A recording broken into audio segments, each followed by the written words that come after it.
नमस्कार, हिमाचल अभी.com से मैं पल्लवी शर्मा। पेश हैं अभी तक के मुख्य समाचार। हिमाचल में 100% सवारियों के साथ दौड़ेंगी बसें, नहीं बढ़ेगा किराया। हमीरपुर में बनेगा ट्रांसपोर्ट नगर, HRTC के बेड़े में शामिल होंगी 250 नई बसें। हिमाचल में आज से बढ़ गए रसोई गैस सिलेंडर के दाम। हिमाचल में अध्यापकों को 12 तक छुट्टियां, 13 से होगी ऑनलाइन पढ़ाई शुरू। हिमाचल में अब तक कोरोना के आज 5 नए मामले, 28 लोग हुए ठीक। HPU सहित प्रदेश के 17 कॉलेजेस को मिलेगा कुल 27 करोड़ का ग्रांट।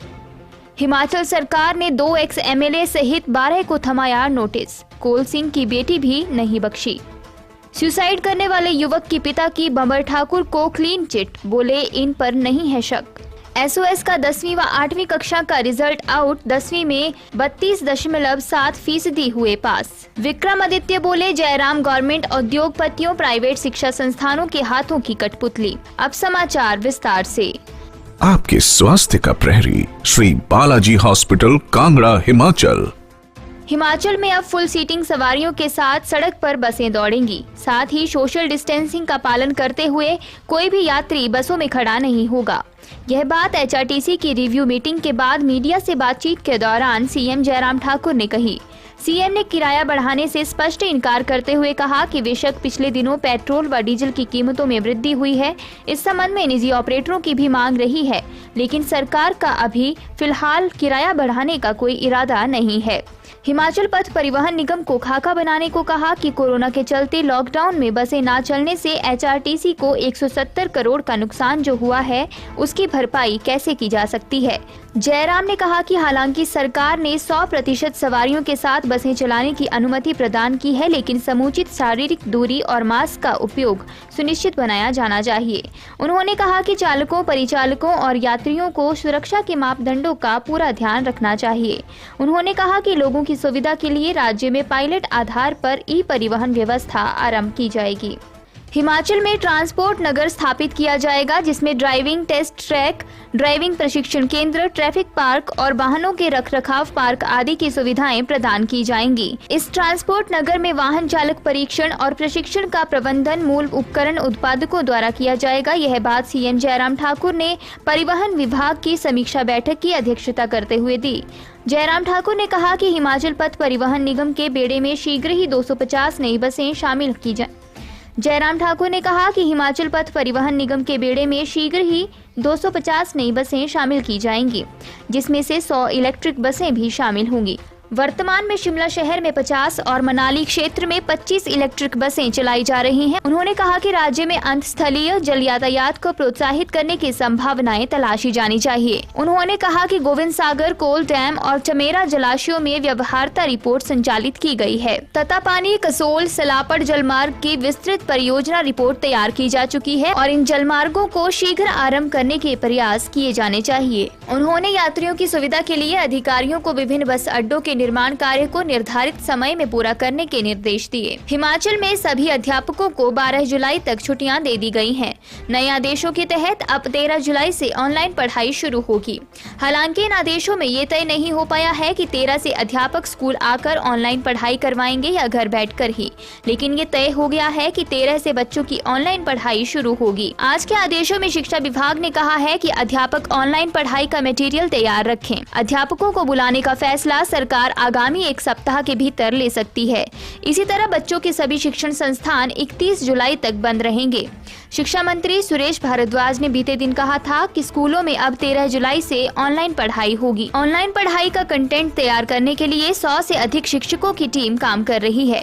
13 जुलाई को पढ़ाई करवाने के विभिन्न तरीकों को लेकर दिशा निर्देश दिए जाएंगे। कोविड-19 के प्रकोप से हिमाचल प्रदेश में रसोई गैस सिलेंडर के दाम 3 रुपए बढ़ा दिए गए हैं। इस माह घरेलू गैस सिलेंडर लेने के लिए उपभोक्ताओं को 638 रुपए चुकाने होंगे। होम डिलीवरी के 52 रुपए अलग से देने होंगे, यानी इस माह से उपभोक्ताओं को कुल 690 रुपए रसोई गैस सिलेंडर के चुकता करने होंगे। यानी संकट के इस दौर में उपभोक्ताओं को एक और झटका लगा है। हालांकि पहल योजना से जुड़े उपभोक्ताओं को 35 रुपए बतौर सब्सिडी के वापस मिलेंगे। वहीं व्यावसायिक गैस सिलेंडर के दाम भी 2 रुपए तक बढ़ा दिए गए हैं। इस माह व्यावसायिक सिलेंडर लेने के लिए उपभोक्ताओं को 1284 रुपए चुकता चुकता करने होंगे। इस माह व्यावसायिक सिलेंडर का दाम 1225 रुपए तय हुआ है। डिलीवरी चार्ज 59 रुपए अलग से देने होंगे। हिमाचल प्रदेश में कोरोना संक्रमण के आज 5 नए मामले सामने आए हैं। इसके अलावा आज 28 लोग कोरोना से ठीक होकर घर लौटे हैं।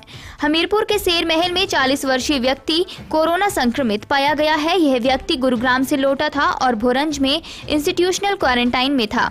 दूसरा व्यक्ति सासन झनियारी का रहने वाला है। 72 वर्षीय शख्स गाजियाबाद से आया था और होम क्वारंटाइन था। पॉजिटिव पाए जाने के बाद इन्हें कोविड केयर सेंटर शिफ्ट किया जाएगा। पाउंटा साहिब में 38 वर्षीय व्यक्ति कोरोना पॉजिटिव पाया गया है। उक्त संक्रमित 16 जून को दिल्ली से पाउंटा आया था। पाउंटा पहुंचने पर उन्हें संस्थागत क्वारंटाइन में रखा गया था। 2 बार उसकी रिपोर्ट नेगेटिव आई, जिसके बाद 29 जून को फिर से रिपोर्ट भेजी गई। तमिलनाडु से लौटा 24 साल का छात्र कोरोना पॉजिटिव पाया गया है। युवक को कोविड केयर सेंटर मशोवरा शिफ्ट किया गया है। जिला कांगड़ा में 16 जून को दिल्ली से लौटी 65 वर्षीय महिला पॉजिटिव पाई गई है। महिला को MH पालमपुर शिफ्ट किया गया है। इसके साथ ही हिमाचल प्रदेश में कोरोना संक्रमितों की संख्या 960 हो गई है, जबकि एक्टिव मामले 336 हैं। कोरोना से अब तक राज्य में 8 लोगों की जान जा चुकी है। शेष समाचार ब्रेक के बाद। Shri Balaji multi speciality hospital Kangra, जहां आपको एक ही छत के नीचे मिले बेहतरीन चिकित्सा सुविधाएं, cardiology, laparoscopic, general surgery, neuro surgery, orthopaedics, paediatric, radio diagnosis, urology, gastroenterology, ophthalmology, pathology, medicine, anaesthesia और डेंटल जैसी अत्याधुनिक और बेहतरीन चिकित्सा सुविधाएं, 24 घंटे इमरजेंसी सुविधा, 9 बेड के साथ critical care unit, cardiac monitor और डिफिब्रिलेटर्स, सेंट्रल ऑक्सीजन लाइन और वेंटिलेटर सुविधा। हिमाचल प्रदेश के सबसे बड़े निजी स्वास्थ्य सेवा प्रदाताओं में से एक Shri Balaji multi speciality hospital Kangra राष्ट्रीय स्वास्थ्य बीमा योजना के साथ सूचीबद्ध Shri Balaji multi speciality hospital Kangra BPL परिवारों के लिए अस्पताल में कैशलेस भर्ती होने के साथ ही ECH की भी सुविधा।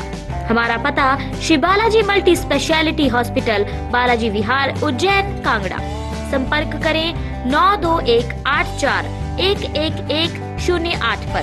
Shri Balaji multi speciality hospital Kangra.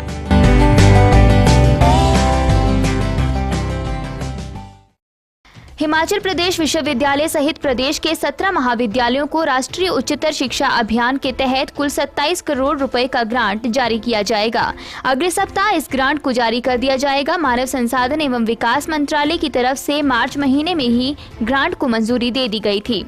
इस ग्रांट के तहत हिमाचल प्रदेश विश्वविद्यालय को 10 करोड़ और 17 कॉलेजों को क्रमशः 1-1 करोड़ रुपए दिए जाएंगे। इसके लिए सारी औपचारिकताएं पूरी कर ली गई हैं। इससे पहले लॉकडाउन के चलते इस ग्रांट के आवंटन का कार्य कई दिनों से अटका हुआ था। मंत्रालय द्वारा जारी किए गए ग्रांट के इन पैसों को कॉलेजों में आधारभूत ढांचे को मजबूत करने और उपकरणों की खरीद पर खर्च किया जाएगा। बता दें कि राष्ट्रीय उच्चतर शिक्षा अभियान के तहत ग्रेड के आधार पर कॉलेज और विश्वविद्यालयों को ग्रांट जारी किया जाता है। वहीं जिन कॉलेजों को 1-1 करोड़ जारी किए जा रहे हैं वे सभी B ग्रेड हैं। इन्हें कुल 2-2 करोड़ का बजट मिलेगा। वहीं पहले दिए जा रहे 1 करोड़ रुपए का 75% खर्च करने के बाद 1-1 करोड़ रुपए और जारी किए जाएंगे। हिमाचल कांग्रेस में बगावत की उठ रही चिंगारियों के बीच पार्टी ने 2 पूर्व विधायकों सहित 12 पार्टी नेताओं को कारण बताओ नोटिस जारी कर दिया है। इन्हें 15 दिनों के भीतर नोटिस का जवाब देना होगा। उसके बाद इस मामले में आगामी कार्रवाई की जाएगी। जिन्हें नोटिस थमाया गया है उनमें पूर्व विधायक सोहन लाल व मनसा राम सहित दीपक शर्मा, पवन ठाकुर, जगदीश रेड्डी, चंपा ठाकुर, संजीव गुलेरिया, जीवन लाल ठाकुर, लाल सिंह कौशल, सुमन चौधरी, विजयपाल ठाकुर, वीना शर्मा शामिल हैं। इनमें कांग्रेस के 2 मर्तबा प्रदेशाध्यक्ष रहे ठाकुर कौल सिंह की बेटी चंपा ठाकुर भी शामिल है। इन सभी को मंडी जिला कांग्रेस कमेटी की रिपोर्ट के आधार पर प्रदेश कांग्रेस कमेटी ने कारण बताओ नोटिस जारी किए हैं। इन सभी पर आरोप है कि ये पार्टी के अंदरूनी मामलों को लेकर मीडिया के बीच गए। इन्होंने इस दौरान न केवल अपने अपने पदों से इस्तीफे दिए बल्कि कई तरह के बेबुनियाद आरोप भी पार्टी प्रदेशाध्यक्ष पर लगाए। पत्थर पहुंचकर सुसाइड करने वाले युवक अंशुल की मौत के मामले में उसके पिता चमन पंडित ने ही सामने आकर पूर्व कांग्रेस विधायक बंवर ठाकुर को एक तरह से क्लीन चिट दे डाली है। जबकि पधर पुलिस ने पूर्व कांग्रेस विधायक के सहित 5 के खिलाफ सुसाइड के लिए उकसाने का मामला दर्ज किया हुआ है। संबंधित युवक ने सोशल मीडिया पर वीडियो अपलोड कर इन सभी पर मौत से पहले आरोप लगाए थे। आज उसी के पिता ने मीडिया के सामने आते हुए कहा कि उन्हें नहीं पता था कि अंशुल बिलासपुर से अपने पैतृक गांव पधर चला गया है। चमन पंडित का कहना है कि जब उन्होंने वीडियो देखा तो उन्हें काफी दुख हुआ कि पूर्व विधायक बंबर ठाकुर सहित कई लोगों के नाम सामने आए, पर साथ ही उनका कहना है कि पूर्व विधायक सहित अन्य 2 लोगों पर उन्हें कोई शक नहीं है कि वह इस घटना को अंजाम देंगे। उन्होंने ये भी कहा कि बाकी पुलिस कार्रवाई में सच सामने आ जाएगा। वहीं इस वीडियो को विधायक बंबर ठाकुर ने उनके राजनीतिक जीवन को खत्म करने के मकसद से रचा गया एक षड्यंत्र बताया है। हिमाचल प्रदेश स्कूल शिक्षा बोर्ड के अध्यक्ष डॉक्टर सुरेश कुमार सोनी ने बताया कि बोर्ड द्वारा संचालित की गई राज्य मुक्त विद्यालय के अंतर्गत 10वीं व 8वीं कक्षाओं की मार्च में ली गई परीक्षाओं का परिणाम घोषित कर दिया गया है।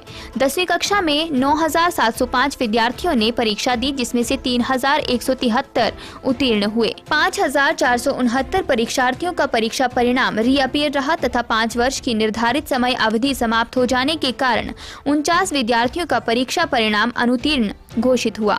इस प्रकार राज्य मुक्त विद्यालय के तहत 10वीं का परीक्षा परिणाम 32.7% रहा। 8वीं कक्षा के तहत अंक सुधार में कुल 894 परीक्षार्थियों ने परीक्षा दी, जिसमें से 461 परीक्षार्थियों का परिणाम पीआरसी घोषित हुआ व 123 का परीक्षा परिणाम पीआरएस रहा। 8वीं परीक्षा में कुल 399 परीक्षार्थियों ने परीक्षा दी थी, जिनमें से 138 उत्तीर्ण हुए। 232 परीक्षार्थियों का परीक्षा परिणाम रीअपियर रहा। इस प्रकार राज्य मुक्त विद्यालय 8वीं कक्षा का परीक्षा परिणाम 34.59% रहा। जयराम सरकार पर तीखे बोल बोलने के लिए लगातार सामने आने वाले कांग्रेस विधायक विक्रमादित्य सिंह ने इस मर्तबा शिक्षण संस्थानों की मनमानी का मसला उठाया है। उन्होंने इस मसले पर कहा है कि लग रहा है जयराम सरकार उद्योगपतियों और प्राइवेट शिक्षा संस्थानों के हाथों कठपुतली बनी हुई है। विक्रमादित्य ने मीडिया से बातचीत में कहा, उन्हें ऐसा लगता है कि प्रदेश में इन निजी शिक्षण संस्थानों को लोगों को लूटने की खुली छूट दे दी गई है। एक तरफ यह शिक्षण संस्थान बड़ी बड़ी फीस छात्रों से वसूल रहे हैं, तो दूसरी तरफ अपने स्टाफ को पूरी तनख्वाह भी नहीं दे रहे हैं। प्रदेश में फर्जी डिग्री मामले सामने आने के बाद तो इनकी विश्वसनीयता पर भी प्रश्न चिन्ह लग गया है। विक्रमादित्य सिंह ने कहा कि देश में कोरोना संकट के चलते शिक्षण संस्थान बंद पड़े हैं, कामकाज ठप है, बेरोजगारी बढ़ गई है। इस संकट के दौर में प्रदेश सरकार देश के बड़े उद्योगपतियों और प्राइवेट शिक्षा संस्थानों के हाथों कठपुतली बनकर खेल रही है। इन्हीं खबरों के साथ आज का रेडियो बुलेटिन यही समाप्त होता है। नमस्कार। आपके स्वास्थ्य का प्रहरी श्री बालाजी हॉस्पिटल, कांगड़ा, हिमाचल।